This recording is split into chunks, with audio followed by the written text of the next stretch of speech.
Welcome to this week's edition of the Lowe Down. Storyline Sunday, they're calling it. Well, actually, I'm calling it. So much went on today. You love a story, don't you? I do love a story. I have been known to shout, story, when something's happening. Robbie Mustoe, Robbie Earle have got 5 questions about the weekend's action. They're going to ask me, don't know what they are.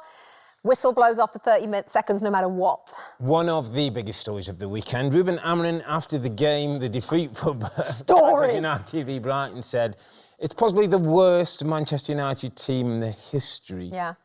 What did you make of those comments? I kind of love it. I think I kind of love it. I mean, he's dicing a little bit with complete implosion, explosion, allplosion at United, because I know it could go one of either way, but I asked you on air, could it backfire? And you were like, well, not really, because they're about as low as a snake's belly anyway, so they can't really get much lower. So actually, it might perk a couple of them up, and I like that. I think you're right. The ones with character, the ones with real soul and integrity in that dressing room, I think if you're told, like Robbie Mustoe was told at Sheffield Wednesday, which I'm not, he told that to us on air. He said that he was a part of the worst Sheffield Wednesday team. He retired afterwards. It wasn't really him.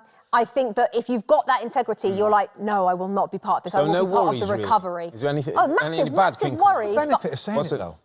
But to try and decipher a couple of leaders to step forward and show some quality. To spend more money. And for the board to spend more money. I mean, you are dicing a little bit with full explosion, but I just like the fact that he just answers a question and says, there's your headline, done it for you. I like him. I like him. Maybe it's a mistake. I don't mind it. Also, I think it might be the truth. So we shouldn't be critical of anyone just telling the truth. That was about a 3-minute answer. Sorry. You ready for the second question? Yes. OK, so to better stories, Bournemouth. How can you explain what's going on with them this season? I think it's good coaching. I think it's good culture, good recruitment, good ownership, really good manager. Being sniffed about in certain circles by bigger clubs. I think Andoni Iraola has... Hey, you know what? They just go under the radar, don't they? They just go under the radar. They've had a ton of injuries, Bournemouth, just like Tottenham have, just like Manchester City have. And they've hung about, sitting in 7th position right now, 1 point outside the top 4. I can't explain it because they don't have some of their top-line players, other than to say, well done, Andoni Iraola. And I think he will. He doesn't really look like a big... No, I think we decided he looks like a university professor with a brown briefcase and maybe like a couple of books under his arm, turning up at university. Coaching books. Yeah, coaching. That's what he looks like. Doesn't look like a football manager, does he? But what an absolute impact he's had. Absolutely. Yeah, amazing. Question 3. Big game at the Emirates this weekend. Arsenal hosted Aston Villa. Got 2-0 up and let a 2-0 lead go. How damaging is that for Mikel Arteta and Arsenal? I think it's a massive weekend in the title race, with Liverpool leaving it until the last few seconds for Darwin Núñez, and stoppage time 2 goals, and then Arsenal to be 2 up and lose it in that way, or not lose it, but feels like they lost it, drop those 2 points. I feel we might look back on this day. I think I asked you after the Liverpool game, we might look back on this day and see that was definitive. Well, couple that with what happened at Arsenal, this could be one of those defining days. Although I am still saying I think Nottingham Forest might have a say about all of this. Not saying they're going to win the title, but they might have a say. And if Forest finish higher than Arsenal, we'll discuss it. We'll discuss it then. All right, let's get into another story. OK. Storyline Sunday, I told you. Amazing. So, Tottenham didn't have a good day today. How much longer has Ange Postecoglou got? And they're in the semi-final of a League Cup. In a few weeks. Well, I don't think the semi-final of the League Cup actually matters, considering Daniel Levy fired Mourinho the week of the League Cup final. I actually don't think that matters. I think if Levy makes his decision, he's gone. But he always wins something in his second season. Yeah. If he hadn't said that, the League Cup would matter even less. If he hadn't said, I always win a cup or something in my second season, I think it would matter even less. I wouldn't be surprised if he's fired this week.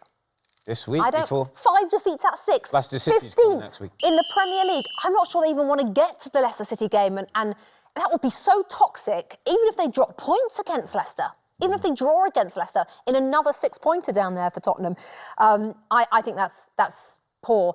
And it was a bit flip-floppy for a while. Do you remember? It was sort of win-lose, win-lose. Now it's just lose. It's going one way, and I think Daniel Levy might pull the trigger. Oh, big shout. The football world lost a legend this week in the great Dennis Law. For those who might not know about him, Bex, just tell us what made him so special. Oh, my gosh. I mean, obviously, I never saw him play, but have read so much, watched so much footage. Very balletic as a footballer, like a will-o'-the-wisp, I think they called him, sort of light on his feet, weighed about 10 stone soaking wet, which is about 140 pounds, I think. And he really was part of that holy trinity with George Best and Sir Bobby Charlton, a special footballer. in every possible way. Goal record, insane. 1 year in 1964, 46 goals in one season, went on to win the Ballon d'Or. And for those viewers who, maybe of the younger viewers who don't really know too much about the 60s and 70s in terms of football, what they do know about is the Ballon d'Or. He, George Best, Sir Bobby Charlton all won it. And then off the field, I never saw Denis Law, and I've never met him personally. I've been in his company, but never lucky enough to have met the guy, but I've never seen him without a smile on his face. Always smiling. Quite a gentle soul, people tell me, off the field. Very family-focused. But would come to Manchester United a lot, and people just loved him. And I think he should have been made a Sir. I think he should have been knighted.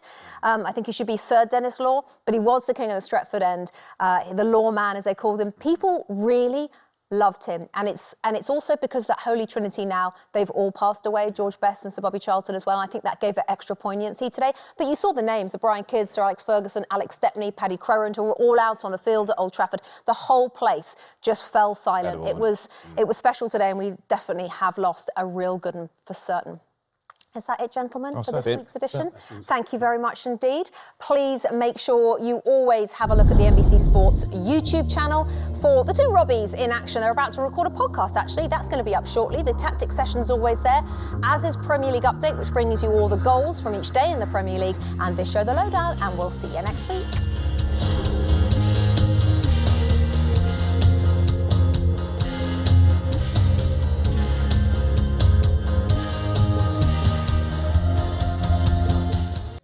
Hi there, I'm Rebecca Lowe, studio host of NBC's coverage of the Premier League. Don't forget to hit subscribe to watch more videos all season long. And if you want even more Premier League content, from original series to live matches, head over to Peacock.